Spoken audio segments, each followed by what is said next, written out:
Auvergne, terre occitano. En pleine occupation.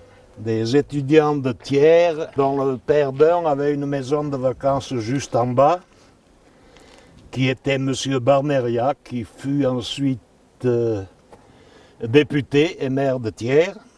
Ils ont mis l'écriteau actuel. Ici finit la France, ici commence l'Auvergne. En tout cas, il y a ici une frontière comme il y en a tant partout. Des frontières à l'intérieur d'un État. Ensuite, nous sommes une frontière également, point de vue langage, Languedoc, Languedoc, franco-provençal, ça se croise tout ici. Une école vient de naître à Vals-le-Châtel. Les quelques habitants du village partagent ce moment de fête. Une fête comme un soulagement après des années de mobilisation des parents. À la voiture! Allez Léo, Madeleine, bonne journée. La Calandrette Ribéroun vient d'ouvrir après tout un été de travaux d'aménagement de cette ancienne auberge située près de la rivière. On a passé beaucoup de temps et de monter son école, de porter une calandrette en milieu rural. Ça demande beaucoup d'énergie quand même aussi des parents, mais voilà, on est une équipe et on essaie d'avancer ensemble dans ce beau projet pour nos enfants.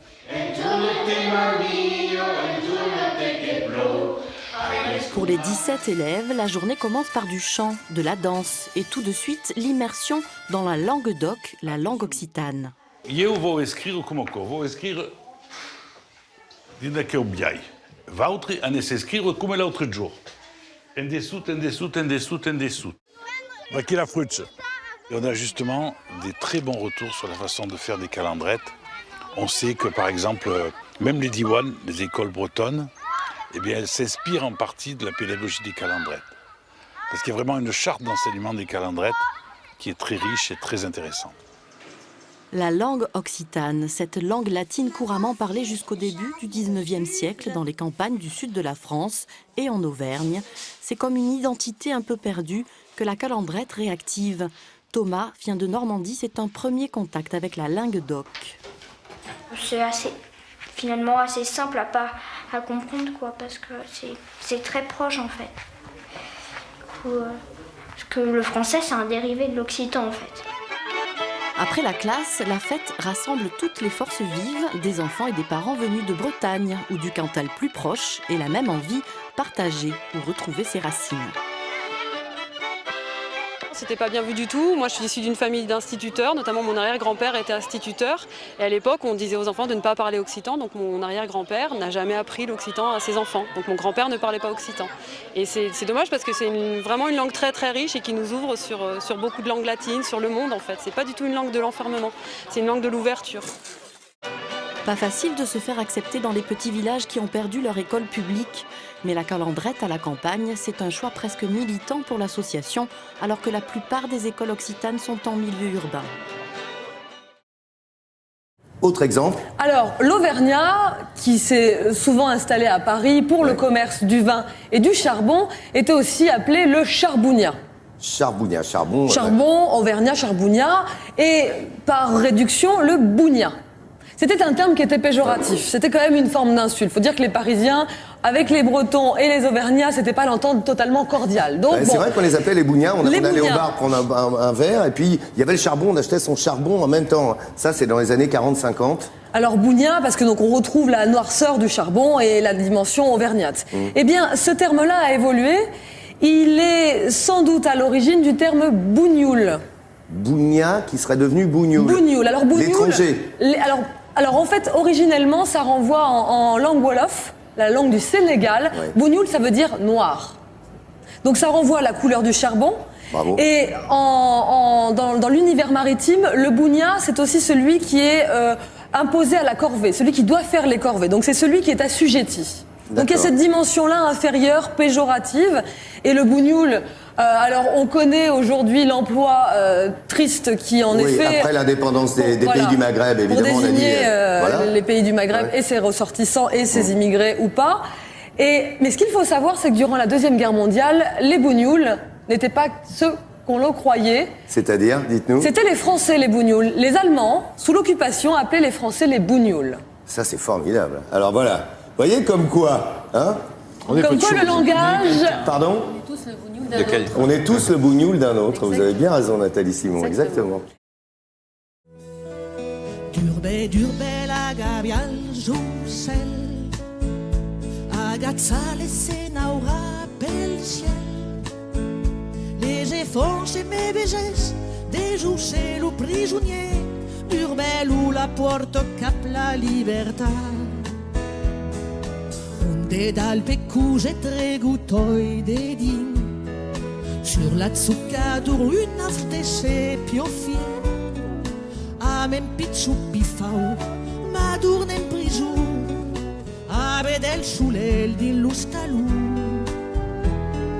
Che vuol dire qualche randien desqua, de biel calucave la bula traucado, buche se pasatau, busca u per en cop, fai reti com per vu benastra. Durbe la gavial joussel, agazzale se naura pel ciel. Les efforts chez mes bégés, des joussel ou prisonnier, Durbel ou la porte cap la libertà.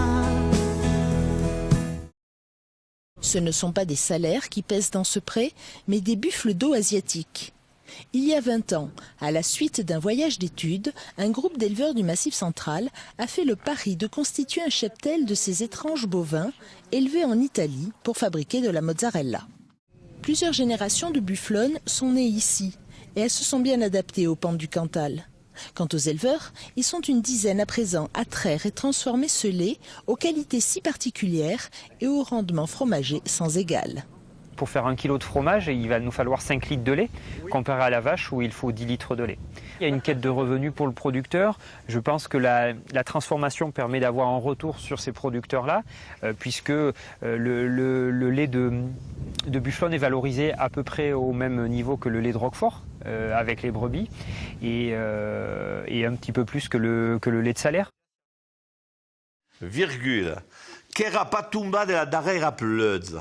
Concentrés, appliqués, ces retraités font attention à ne pas faire de faute d'orthographe en occitan. Et ce n'est pas facile. Écrire le patois, j'ai toujours trouvé que c'était difficile. Vous pensez que vous avez fait beaucoup de fautes là? Oh, je crois. Je crois bien que j'aurai 0. L'occitan est une langue et une culture de tradition avant tout orale, mais elle peut aussi s'écrire. Une façon de faire vivre ce patrimoine. L'occitan est probablement une des langues néo-latine, donc née du latin, qui s'est écrite dans les premières. Dès le 9e, 10e siècle, même avant le français, l'occitan est écrit. Il suffit de regarder les panneaux des villes, des villages chez nous, ou les noms des gens. Mais daqui fai bon dia, pas besoin de sorra comme quoi. Ma pauvre soeur, n'a rien à faire de ta pauvre soeur. Ces retraités se retrouvent une fois par mois lors d'un atelier pour pratiquer et redécouvrir la langue qui a bercé leur enfance. On est un certain nombre ici à connaître le patois parce qu'on l'a appris dans nos familles, mais on ne l'a jamais pratiqué puisqu'à l'école, il ne fallait pas parler patois. Et donc là, c'est un plaisir de se retrouver et puis en traduisant justement de retrouver tout ce vocabulaire qu'on avait un peu oublié. J'ai vécu ici dans ma petite enfance et c'est une langue qui chante à mon oreille. Peu importe le nombre de fautes, l'important c'est de faire vivre l'occitan pour ses passionnés. D'autres dictées seront organisées le 28 janvier à Chadrac et à Tence et le 4 février à Lavaudieu.